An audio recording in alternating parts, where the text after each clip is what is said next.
Bonjour la beauté. Lors d'un événement spécial de la NASA, le PDG de Genesis, Nathaniel, présente ses plans pour coloniser Mars, affirmant qu'il suffit d'ajouter beaucoup d'eau. Il introduit également l'équipe de 6 génies qui partiront bientôt pour prouver que c'est possible. La chef de l'équipe est Sarah, qui répond à quelques questions du public et explique que passer 4 ans sur Mars n'est pas un sacrifice, mais une opportunité. Peu après, la foule se précipite à l'extérieur pour voir les astronautes embarqués dans la fusée et quitter la Terre lors d'un lancement impressionnant. Les parties de la fusée se séparent et la capsule contenant les astronautes se déplace soigneusement pour s'amarrer à la station qui les emmènera vers Mars. 2 mois plus tard, Sarah vomit à nouveau, suscitant l'inquiétude de ses collègues. Pendant ce temps, sur Terre, Nathaniel reçoit une grande nouvelle. Sarah est enceinte. Il refuse de faire revenir l'équipe et annonce que l'enfant sera élevé pendant la mission, mais que cela doit rester secret pour le public. À leur arrivée sur Mars, Sarah accouche immédiatement d'un garçon en parfaite santé. Malheureusement, elle ne peut le tenir que quelques secondes avant que son rythme cardiaque ne commence à chuter. L'équipe fait tout son possible pour l'aider, mais il est trop tard. Sarah est morte. Tout cela est transmis à Nathaniel, qui se précipite de retour à l'entreprise pour discuter de la situation. La gravité de Mars va altérer les organes de l'enfant, ce qui signifie que son cœur ne sera pas assez fort pour fonctionner sous la gravité terrestre et que ses os seront trop grands. Il n'y a aucun moyen pour lui de survivre en revenant sur Terre. Nathaniel veut rendre l'information publique et assumer l'entière responsabilité, peut-être même aller sur Mars lui-même. Cependant, le directeur Tom refuse et rappelle à Nathaniel qu'il est malade et ne survivrait pas au voyage. Finalement, ils conviennent de laisser le garçon grandir sur Mars et de garder son existence secrète. À la fin de la réunion, Nathaniel monte dans un vaisseau spatial et tente de quitter la planète. Le décollage se passe bien, mais à mesure que le vaisseau quitte l'atmosphère, les choses se compliquent et Nathaniel perd le contrôle. Soudain, tout mouvement s'arrête, révélant qu'il s'agit d'une simulation que Nathaniel a échoué, avec des messages sur l'écran indiquant que tout le monde a péri. 16 ans plus tard, la colonie martienne prospère et le garçon a grandi, devenant un adolescent nommé Gardner.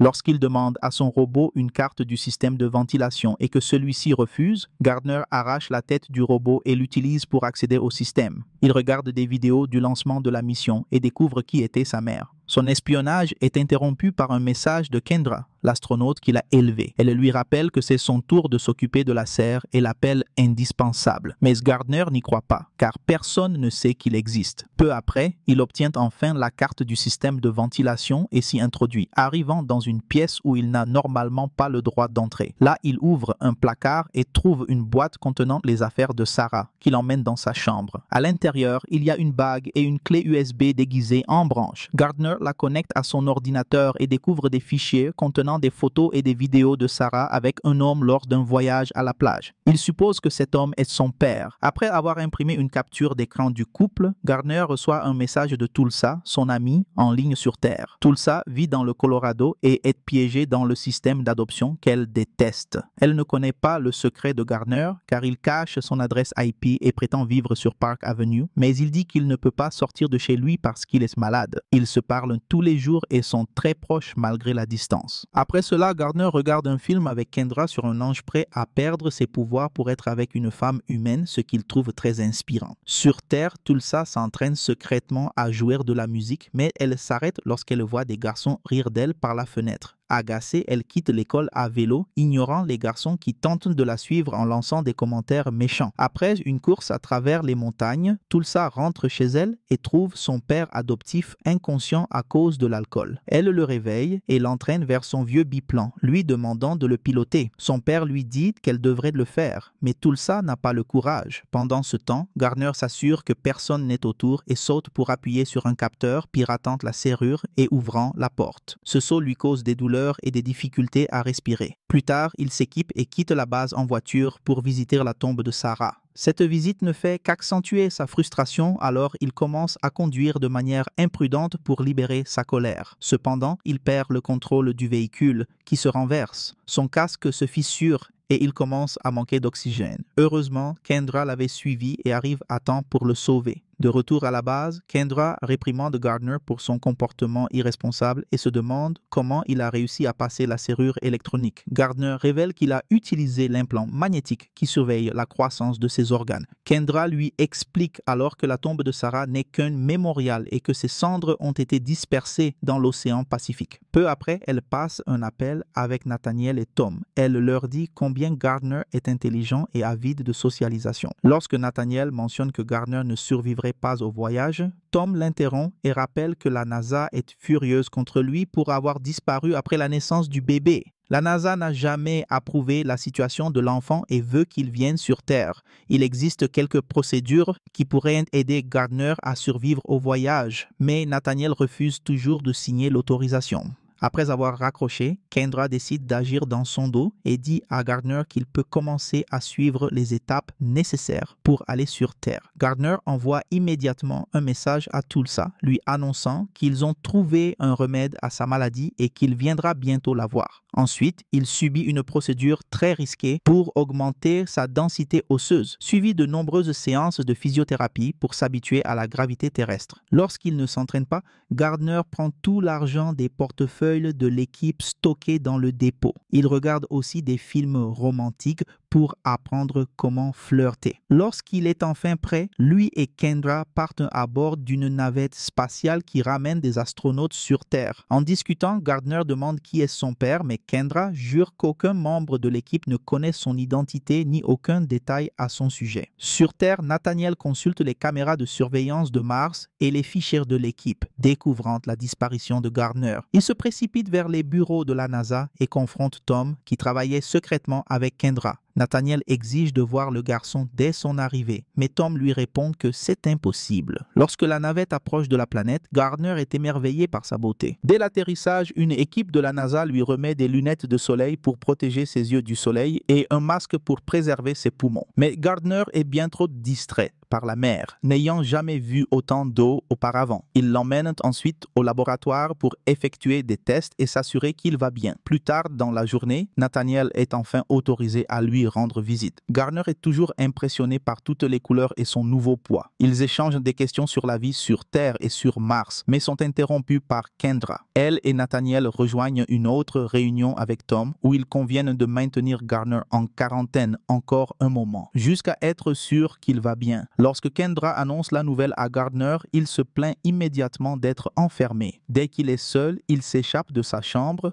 ouvre plusieurs réservoirs de gaz pour simuler une urgence et déclencher l'alarme. Pendant que la sécurité le suit via les caméras, il se cache dans les vestiaires et vole un uniforme pour se mêler à un groupe d'étudiants. Gardner pénètre dans un autre bâtiment et vole des vêtements appartenant à un employé. Il utilise à nouveau son implant pour ouvrir la porte arrière et accède à un entrepôt, où il en profite pour se cacher dans un camion. Lorsque Nathaniel et les gardes arrivent, le camion est déjà parti. Quelques heures plus tard, lorsque le camion s'arrête, Gardner en descend et manque de se faire renverser par un autre véhicule dans la rue. Il l'évite de justesse et continue à marcher jusqu'à rencontrer un sans-abri autour d'un feu. Fasciné par les flammes, il échange même ses lunettes avec l'homme. Il lui demande aussi des indications pour la gare routière. En attendant le bus, il découvre la pluie pour la première fois et savoure la sensation, tandis que les autres courent se mettre à l'abri. Pendant ce temps, Kendra aide Nathaniel à rechercher Gardner. Elle fouille ses fichiers informatiques et découvre l'existence de son ami Tulsa. Finalement, Gardner arrive au Colorado et se rend à l'école de Tulsa pour la rencontrer en personne. Lorsqu'elle réalise qui il est, elle lui donne une gifle pour avoir disparu pendant des mois. Gardner s'excuse et explique que son voyage nécessitait un mode de transport très particulier, ce qui l'a empêché d'envoyer des messages. Tulsa se calme et lui dit d'attendre qu'elle termine ses cours. Mais, impatient, il la suit en classe et impressionne le professeur et les élèves par ses connaissances en sciences. Soudain, Gardner remarque un levier et le tire, sans savoir qu'il active la douche d'urgence. Quelques gouttes d'eau tombent sur lui et il trouve cela amusant, tout comme les autres élèves. Après le cours, Gardner dit à Tulsa qu'il vient de Mars, mais elle ne le croit pas. Il lui montre une photo de sa mère avec un homme et lui explique qu'il veut le retrouver. Tulsa l'emmène alors chez elle, mais il découvre que Nathaniel et Kendra les y attendent déjà. Gardner refuse de partir avec eux et s'enfuit, tandis que le chien de Tulsa les retient en aboyant férocement. Kendra parvient tout de même à le suivre, mais avant qu'elle ne puisse l'attraper, Tulsa apparaît aux commandes du biplan de son père adoptif. Alors que Nathaniel rejoint la poursuite dans une camionnette, Gardner court assez vite pour sauter dans le biplan et Tulsa décolle enfin. En vol, Gardner est émerveillé par la sensation du vent et par les magnifiques paysages. Finalement, le biplan commence à manquer de carburant et ils doivent effectuer un atterrissage d'urgence. Tulsa choisit l'autoroute et amorce sa descente, mais aperçoit soudain un camion arrivant droit sur eux. Heureusement, elle réagit rapidement et parvient à passer au-dessus.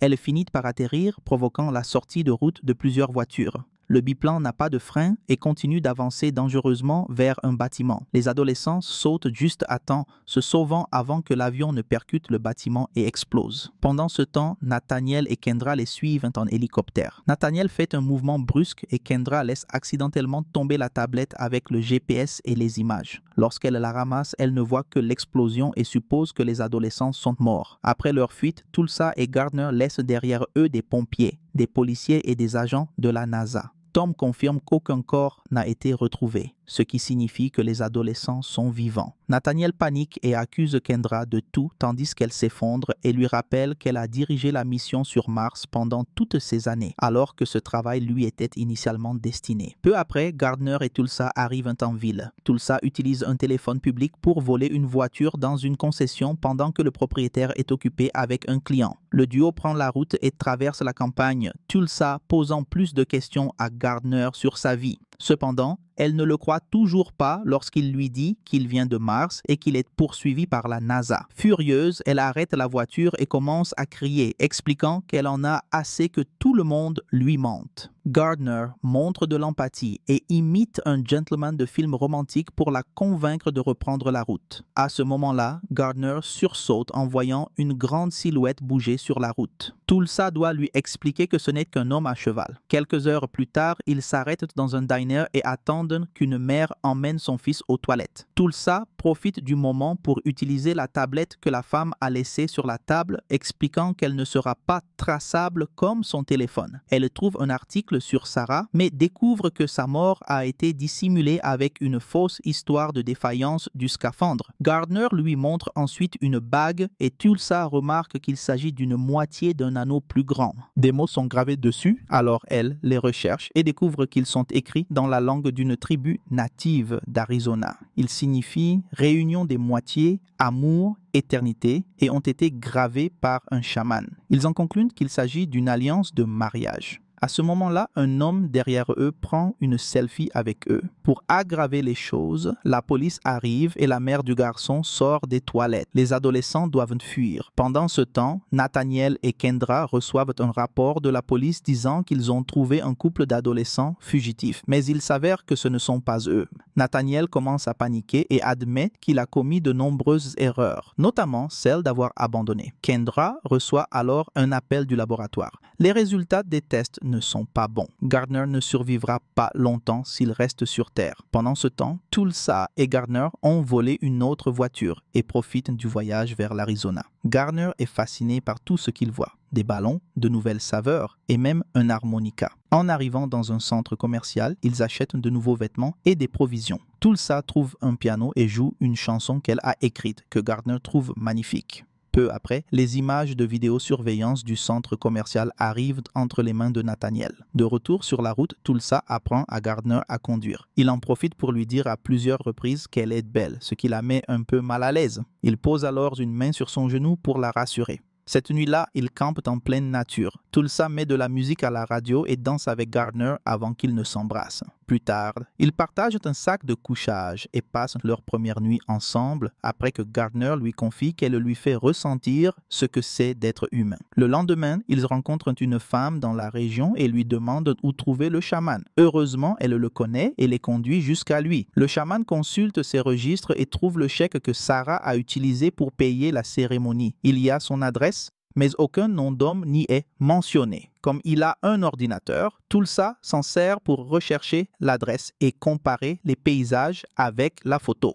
À ce moment-là, le nez de Gardner commence à saigner. Il se retourne et l'essuie avant que Tulsa ne le remarque. La recherche de Tulsa est un succès et elle trouve l'endroit de la photo. En sortant, une femme leur lance des pétales de fleurs et ils échangent un baiser. Après de nombreuses heures de route, le couple décide de passer la nuit à Las Vegas. Tulsa tente de montrer à Gardner tous les bâtiments imitant des lieux lieux célèbres du monde. Mais il trouve tout cela exagéré et artificiel. Il commence à se sentir étourdi, son nez saigne à nouveau, puis il s'évanouit. Gardner est immédiatement transporté à l'hôpital où les médecins effectuent des examens et remarquent que ses os sont étranges, sans parler de son cœur anormalement grand. Tulsa voit également les résultats et réalise qu'il ne mentait pas. Lorsque Gardner se réveille enfin, il veut partir immédiatement. Au début, Tulsa essaye de l'en empêcher, mais Gardner lui explique que l'hôpital ne pourra de toute façon pas le sauver. Il veut au moins terminer sa mission. Le couple s'échappe de l'hôpital et vole une autre voiture juste avant l'arrivée des services sociaux. Un peu plus tard, ils arrivent enfin à l'endroit de la photo de Sarah. Gardner est très faible et Tulsa doit l'aider à marcher. Ils trouvent l'homme et lui montrent la photo, expliquant que l'histoire officielle est un mensonge et que Sarah est morte en couche. Quand Gardner lui dit qu'il est son fils, l'homme panique et tente d'appeler la police. Tulsa l'en empêche et crie après lui jusqu'à ce que l'homme révèle que Sarah était sa sœur. Dévasté par cette révélation, Gardner marche vers la mer. Lorsque Tulsa essaie de l'arrêter, il lui explique que les cendres de sa mère se trouvent là et que, puisqu'il n'a pas choisi où il est né, il veut choisir où il finira. Après un dernier baiser, Gardner s'effondre dans l'eau. Nathaniel et Kendra arrivent juste à temps pour le sauver. Avec Tulsa, ils l'amènent sur le rivage et l'allongent sur le sable. Gardner pose des questions sur sa mère et les réponses de Nathaniel lui font soudain réaliser que ce dernier est son père. Nathaniel le confirme. Peu après, une ambulance ramène Gardner à la NASA. Lorsqu'il est suffisamment stable, il le place à bord d'un vaisseau pour retourner sur Mars. Tulsa est à ses côtés, mais il ne reste que peu de temps avant le départ. Le pilote refuse d'accélérer à cause des réglementations. Alors, Nathaniel prend les commandes. Le vaisseau tremble violemment sous son contrôle, mais cette fois, il est déterminé à sauver son fils et ne commet aucune erreur. Le vaisseau atteint la stratosphère en toute sécurité et Tulsa réveille Gardner, qui se sent immédiatement mieux.